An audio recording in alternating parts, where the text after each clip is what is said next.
Hello everyone, welcome back to my YouTube channel किताबों की पाठशाला। तो गाइस, अब पहले हमने उत्तराखंड की यात्रा के वस्तुनिष्ठ क्वेश्चंस कर लिए थे। आज मैं आपके सामने ज्ञानपरक क्वेश्चंस लेकर तथा विथ उनके सॉल्यूशंस लेकर सामने उपस्थित हुई हूँ। तो बिना टाइम वेस्ट करते हुए स्टार्ट करते हैं क्वेश्चन और आंसर की यह सीरीज। तो गाइस, हमारे सामने सबसे पहला क्वेश्चन है, उत्तराखंड के अंतर्गत कौन से तीर्थ है समझाइए। यानी कि जो उत्तराखंड है उसके अंतर्गत कौन कौन से तीर्थ आते हैं। तो ये रहा इसका आंसर। उत्तराखंड के अंतर्गत मुख्यतः 4 तीर्थ धाम हैं।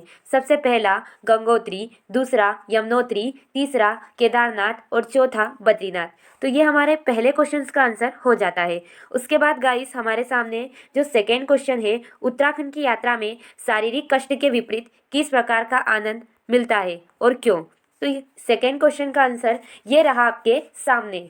उत्तराखंड की यात्रा में शारीरिक कष्ट के विपरीत हमें मानसिक आनंद मिलता है, क्योंकि उत्तराखंड की जो प्राकृतिक सौंदर्यता और मनोभावना है, उन मनोभाव दृश्यों के कारण हम उस प्राकृतिक सौंदर्य से आकर्षित होते हैं और इसी कारण हमें मानसिक आनंद मिलता है। तो ये हमारे सेकंड क्वेश्चन का आंसर हो जाता है।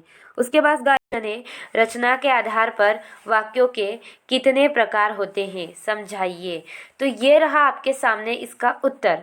रचना के आधार पर वाक्य के 3 प्रकार होते हैं, सरल वाक्य, संयुक्त वाक्य और मिश्रित वाक्य। सारी डिटेल इस आंसर में है, आप लिख लीजिए। उसके बाद नेक्स्ट हमारे सामने क्वेश्चन है फोर्थ, उत्तराखंड के चारों धाम किन 4 पवित्र नदियों के किनारे बसे हैं, किसी एक धाम की पूजा विधि को लिखिए। तो इसका आंसर ये रहा आपके सामने। तो आप इसका स्क्रीनशॉट ले सकते हैं। उसके बाद हम नेक्स्ट क्वेश्चन, उत्तराखंड के प्राकृतिक दृश्य श्रद्धालुओं को क्यों आकर्षित करते हैं, इसका आंसर देख लेते हैं। तो ये रहा इसका आंसर आपके सामने। तो आप इसका भी स्क्रीनशॉट ले सकते हैं। उसके बाद हम 6th क्वेश्चन की ओर बढ़ते हैं, ज्योतिर्मठ के विषय में संक्षिप्त में जानकारी दीजिए। तो ज्योतिर्मठ क्या है उसके विषय में हमें संक्षिप्त में जानकारी देनी है। तो ये रहा इसका आंसर। तो आप इसको भी वीडियो को पॉज करके लिख सकते हो।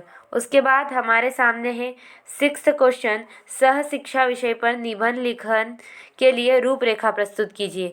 यानी कि जो ये क्वेश्चन है, इसमें केवल हमें क्या लिखना है, रूपरेखा, निबंध नहीं लिखना है, केवल रूपरेखा लिखना है। तो इसकी रूपरेखा रही ये आपके सामने। अब आप इसको अपने जो नोटबुक है उसमें सारे के सारे क्वेश्चंस के आंसर एक्यूरेट वे में लिख लीजिए, ताकि एग्ज़ाम टाइम पर आपको कोई भी दिक्कत नहीं आए।